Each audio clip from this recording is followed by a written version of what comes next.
Hi hello ఎలా ఉన్నారని నేనైతే చాలా బాగున్నాను. మీరు కూడా బాగున్నారని అనుకుంటున్నాను. వెల్కమ్ బ్యాక్ టు లక్కీలేడి వర మహాలక్ష్మి ఛానల్. ఈ రోజు మనం చెప్పుకోబోయే స్టోరీ నేము పుణ్యఫలం అండి. అవునండి, పుణ్యఫలమే. తల్లిదండ్రులు చేసిన పుణ్యం పిల్లలకి ఫలాలుగా దక్కుతుంది. అవునండి, ఆ ఫలితం పిల్లలపై ఉంటుంది. పాపాలు చేసిన ఆ ఫలితం పిల్లలపై ఉంటుంది. సో ఈ కథ స్టోరీ పుణ్యఫలం. పుణ్యఫలం ఎవరికి దక్కింది, పాపఫలం ఎవరికి దక్కిందో తెలుసుకుందాం. మరి వినేయండి, మరి స్టోరీ నేను చెప్పేస్తాను. మరి అనగనగా రామగిరి అనే గ్రామంలో అంజయ్య, రమణమ్మ అనే దంపతులు ఉండేవారు. వారికి ఆరుగురు సంతానం అయితే అందులో పెద్దవాడు అమాయకుడు. ఎవరేం చెప్తా అదే చేసేవాడు తప్ప గాని తన సొంతంగా ఆలోచించే నిర్ణయాలు తీసుకోవాలంత యొక్క జ్ఞానం లేనివాడు. మిగతా ఐదుగురు చాలా తెలివైన వాళ్ళు, బాగా చదువుకున్నారు కూడా. పెద్దవాడికి చదువు. అంజయ్యకి 60 ఎకరాల పొలం ఉండేది. ఆ పొలం సాగు చేస్తూ పెద్దవాడు చేదోడుగా వాదోడుగా ఉంటూ వాళ్ళ నాన్న చెప్పిన పనులన్నీ చేస్తూ జీవనం సాగిస్తూ ఉండేవాడు.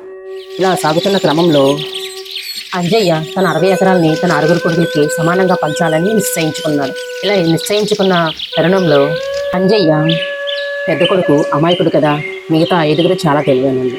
అందుకని సారవంతమైన భూమి ఐదుగురు పంచుకోవాలని పెద్దవాడికి వీడి భూమిని నాకు చెప్పాలని ఆలోచించి అంజయ్యకి కొడుకు ఏం చెప్తే అదే చేస్తాడు కాబట్టి ఈ ఐదుగురు వాళ్ళ అన్నయ్యకి ఏమని చెప్పారంటే, అన్నయ్య ఆ కొండ మీద ఉన్న భూమి సారవంతమైంది, ఇదంతా మంచిది కాదు, నువ్వు నాన్నగారు పంపకాలు చేసినప్పుడు ఆ భూమిని మాత్రమే తీసుకో అని చెప్తే, పాపం అంజయ్య పెద్ద కుమారుడు అమాయకుడు కదా, ఏమీ తెలియదు. అదే మాటగా పట్టుకుని వాళ్ళ నాన్నని పంపకాలలో నాకు ఆ మెట్ట భూమి కావాలని పాంతం పెట్టాడు. పాపం అంజయ్య ఏం చేయాలో తెలియక అయిష్టంగానే తన ఆస్తి పంపకాలు చేశాడు. ఆ మెట్ట భూమి తనకిచ్చి మిగతా భూమి ఐదుగురు కొడుకులు ఇచ్చాడు. అయినా సరే అంజయ్య చాలా బాధపడుతూ ఉండేవాడు. ఈ పంపకాలలో అంజయ్య తాను 4 ఎకరాలు మాత్రమే మిగిల్చుకొని మిగతాది కొడుకులందరికీ సమానంగా పంచి ఈ ఐదుగురు చాలా తెలివైనది కదా, వాళ్ళు దక్కిన సారవంతమైన నేలతో వాళ్ళు పంటలు బాగా పండి బాగా అధికంగా ఎదిగారు. పెద్దవాడు తనకిచ్చిన బీడు భూమి సాగు చేయలేక ఏ పంట వేసినా నష్టమే వచ్చి పాపం తన ఆర్థికంగా చాలా దిగజారిపోయారు. రోజు రోజుకి ఈ ఐదుగురు బాగా ఉన్నత స్థాయికి వెళ్ళారు. పాపం పెద్దవాడు రోజు రోజుకి దిగజారిపోతూ వచ్చాడు. ఇలా కాలక్రమంలో ఒకరోజు అంజయ్య మరణించగా అంజయ్యకి తీసుకున్న 4 ఎకరాలు పెద్దవాడికి దక్కకూడదని మిగతా ఐదుగురు చాలా ఆలోచించి అంజయ్యకి వాళ్ళ అన్నయ్యకి మాయమాటలు చెప్పి ఆ నాన్నగారు చనిపోయిన తర్వాత వచ్చిన ఆ 4 ఎకరాల్లో కూడా తనకి వాటా దక్కకుండా చేశారు. కానీ పెద్దవాడు కుమార్తెలు చాలా తెలివైన వాళ్ళు, బాగా చదువుకుంటున్నారు కూడా. అయితే వాళ్ళ నాన్నకి ఎంత చెప్పినా సరే వినేవాడు కాదు. తమ్ముళ్ళు ఎప్పుడు నా మంచి కోసమే చేస్తారు, మంచి గురించి ఆలోచిస్తారు, వాళ్ళు నాకెందుకు చెడు చేస్తారు అని చెప్పేసి కూతురు ఎంత చెప్పినా సరే వినేవాడు కాదు పెద్దవాడు.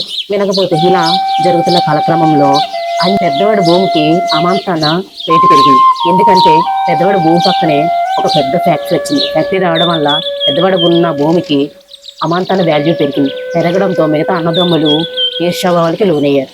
ఎలాగైనా సరే ఆ పెద్దవాడి భూమిని లాక్కోవాలని మిగతా ఐదుగురు ఆలోచించి పాపం ఎప్పుడు కూడా తన తమ్ముళ్ళు తనకు మంచిగా చెప్తాడని అనుకుంటూ ఉంటాడు కదా. అదేవిధంగా మిగతా ఐదుగురు మాయమాటలు చెప్పి, అన్నయ్య నీ కూతురికి నువ్వు పెళ్లి చేయలేవు, ఆ మెట్ట భూమిని నువ్వు సాగు చేయలేవు, నీ కూతురికి మంచి సంబంధాలు చూసి నేను పెళ్లి చేస్తాను, ఆ భూమి నీ ఇద్దరు పిల్లలు నాకు అప్పచెప్పే అంటే పాపం పెద్దవాడు నిజంగానే నమ్మేసి ఆస్తినంతా ఐదుగురు అన్నదమ్ములకి రాసిచ్చేస్తే తర్వాత రోజున ఐదుగురు అన్నదమ్ములను వాళ్ళ అన్నయ్యని బెదిరించడం స్టార్ట్ చేశారు. ఈ ఊరు వెళ్ళిపోమని.